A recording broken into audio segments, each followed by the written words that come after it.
आज की बड़ी खबर भाई, आज एक तो ताबड़तोड़ मीटिंग्स का दौर चल रहा है। CCS cabinet committee on security की बैठक हो चुकी है, खत्म हो चुकी। सीसीपीए राजनीतिक मामलों की कैबिनेट कमेटी की बैठक हुई है। कैबिनेट कमेटी की आर्थिक मामलों की जो कमेटी है उसकी बैठक हुई है, और फिर केंद्रीय कैबिनेट की बैठक हुई है। ये सारी बैठकें बताती हैं कि भारत बहुत बड़ा एक्शन करने जा रहा है, क्योंकि आप अपना आर्थिक फ्रंट क्या होना चाहिए उसको भी देख रहे हो, पॉलिटिकल लेवल पर क्या होना चाहिए वो भी देख रहे हो, और सिक्योरिटी के लेवल पर क्या होना चाहिए, सब कुछ अब आज की डेट में फाइनल हो चुका है, लॉक हो चुका है। और पीएम मोदी ने कल ही सेनाओं को, तीनों सेनाओं को खुली छूट दी है कि बॉस आपको जैसे ठोकना है, जब ठोकना है ठोक दीजिए, हम आपके साथ खड़े हैं। ये नेतृत्व देश को चाहिए होता है कि पीएम कहे कि आप चिंता मत कीजिए, वर्ल्ड कम्युनिटी में क्या होगा नहीं होगा, हम है ना आपके साथ, कीजिए, ठोकिए, हम है। तो अपने सैनिक तो वैसे ही जबरदस्त लोग हैं, और पीएम मोदी का यही बयान पाकिस्तान में जो है वो लोगों की नींद उड़ा रहा है, वो वहां परेशान है। इसी बीच केंद्रीय राष्ट्रीय सुरक्षा सलाहकार बोर्ड में भी पीएम मोदी ने बदलाव कर दिया है। तो पीएम मोदी एक के बाद एक ऐसे एक्शन ले रहे हैं जिससे पाकिस्तान में रात में भी खलबली मची है। इस बीच इंडियन आर्मी एक से एक वीडियो डाल रही है। जरा देखिए एक नया वीडियो उन्होंने कौन सा डाला है जिससे फिर पाकिस्तान घबराएगा।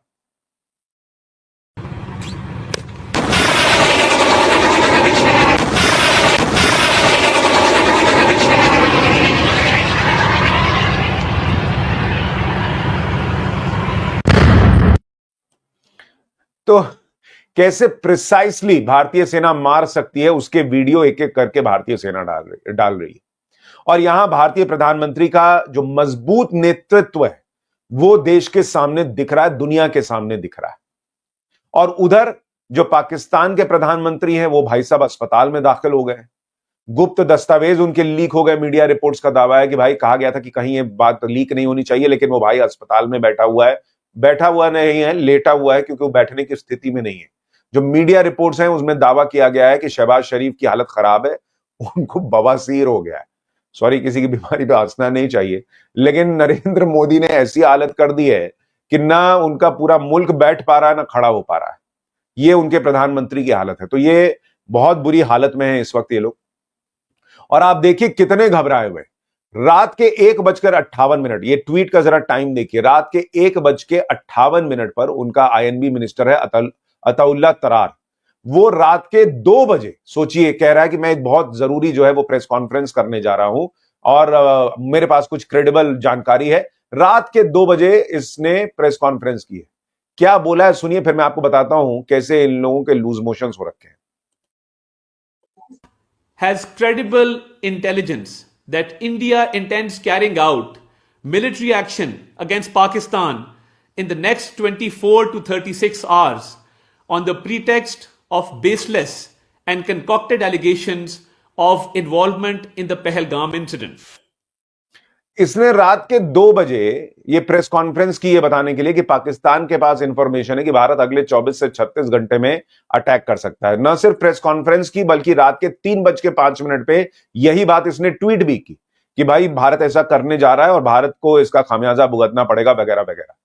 अब पहले तो बेसिक सवाल यह है कि अगर भारत 24 से 36 घंटे बाद हमला करने वाला है तो भाई रात में 2 बजे प्रेस कॉन्फ्रेंस क्यों की है? सुबह उठ के कर लेते। इतनी आग क्यों लगी थी?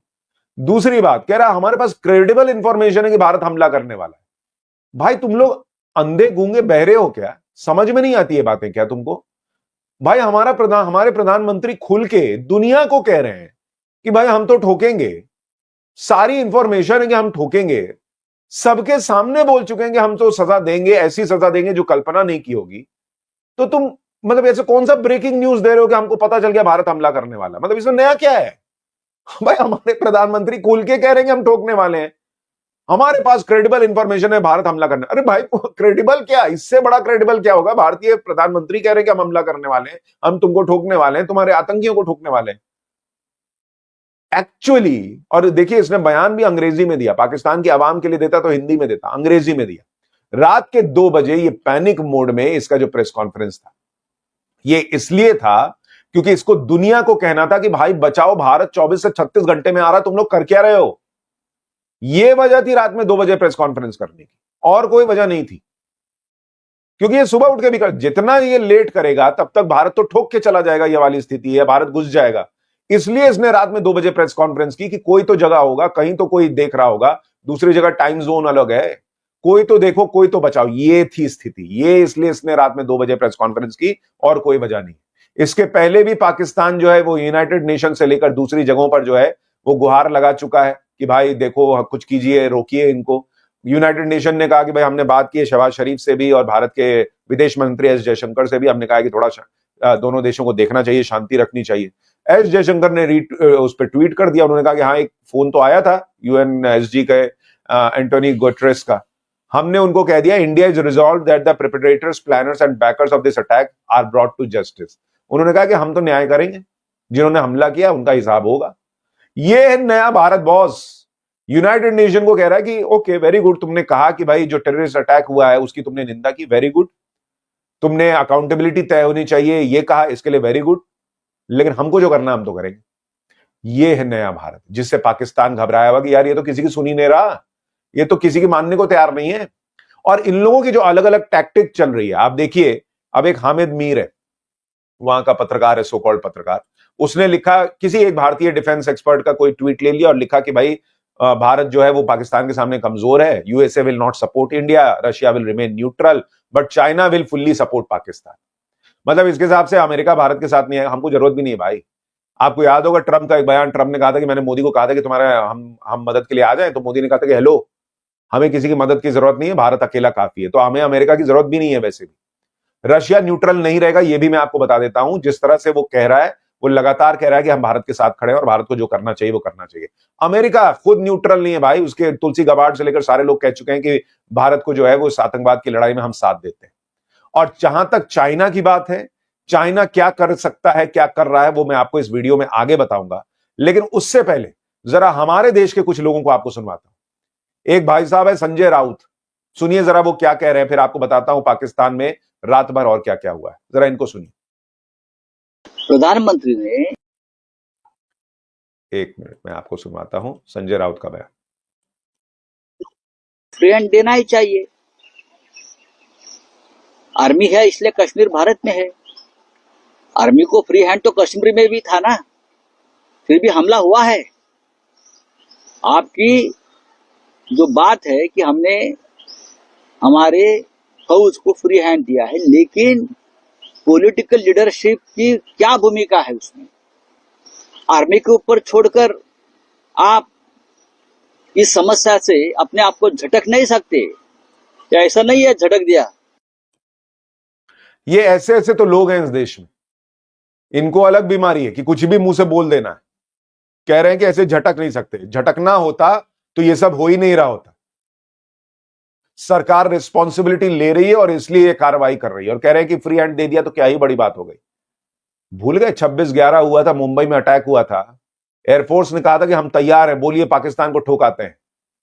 उस वक्त के प्रधानमंत्री ने फ्री हैंड नहीं दिया, नहीं जाने दिया था एयरफोर्स को उधर ठोकने के लिए, डोजियर दिया था। फ्री हैंड नहीं देते थे, तब हम डोजियर देते थे पाकिस्तान को, ये देखो सबूत, ये देखो सबूत।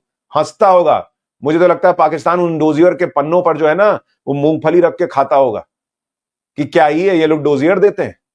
वो तो 2014 के बाद नरेंद्र मोदी ने जो है वो इलाज करना शुरू किया, तब जाके देश में आतंकी घटनाएं कम हुई है। कह रहे हैं फ्री हैंड दे दिया तो क्या ही बड़ी चीज होगी।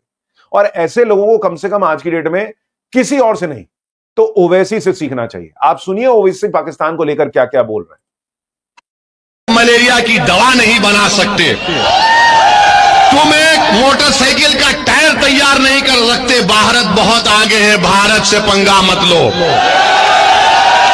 अल्लाह का शुक्र है कि हमारे बुजुर्ग नहीं गए वहां पर, वरना इन पागलों को हमको देखना पड़ता, जो लोग गए उनको बर्दाश्त कर रहे हैं।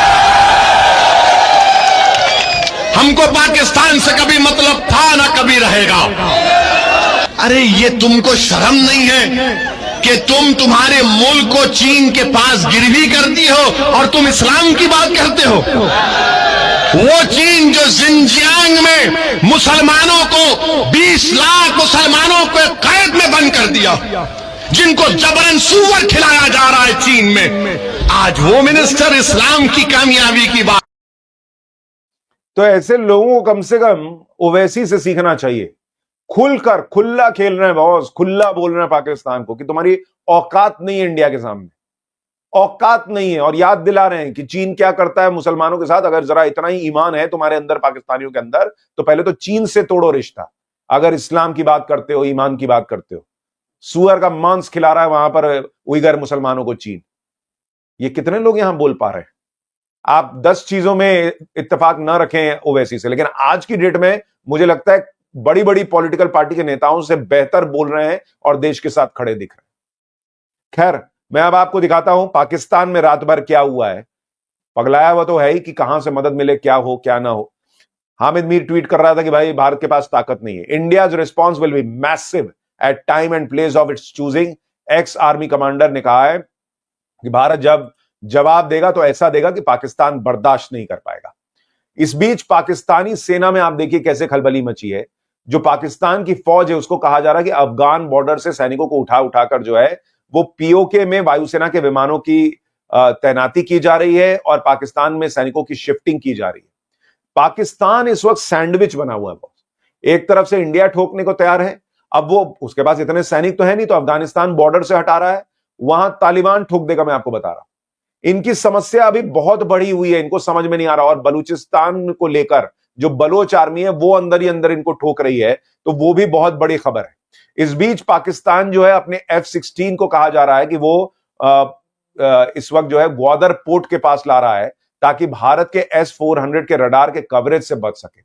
ग्वादर पोर्ट जो है वो पाकिस्तान के लिए स्ट्रेटेजिकली बहुत इंपॉर्टेंट है। और पाकिस्तान को यह याद होगा कि 1971 में जब भारतीय वायुसेना ने वहां पर, भारतीय नौसेना ने वहां पर कराची पोर्ट को ध्वस्त कर दिया था। 7 दिन तक कराची पोर्ट जलता रहा था एक तरीके से। तो अगर कराची पोर्ट में भारतीय नौसेना जो है वो पाकिस्तान के सामने बहुत मजबूत है, तो अगर भारत ने नेवल अटैक कर दिया और कराची पोर्ट तबाह कर दिया, पाकिस्तान को पानी की तो दिक्कत है ही, खाने के वांदे पड़ जाएंगे। ये आप मान के चलिए। वैसे ही आटे के लिए मार मचती है वहां, कराची पोर्ट वो लाइफलाइन है उनकी, अगर वो खत्म तो पाकिस्तान के लिए बहुत मुश्किल हो जाएगा। दूसरी बड़ी बात कि ये तो हो ही रहा है कि भाई कराची पोर्ट के पास क्या चल रहा है। पाकिस्तान अपने रडार सिस्टम को जो है वो लेकर आ रहा है एलओसी के पास। यानी पाकिस्तान को शायद ऐसा लग रहा है कि संभव है कि कश्मीर से एंट्री हो। फिर वो कहता है कि नहीं एक काम करते हैं, उधर पोर्ट की तरफ भी देख लेते हैं। यही नरेंद्र मोदी ने इन लोगों की हालत करके रख दी है, इनको पगला के छोड़ दिया है।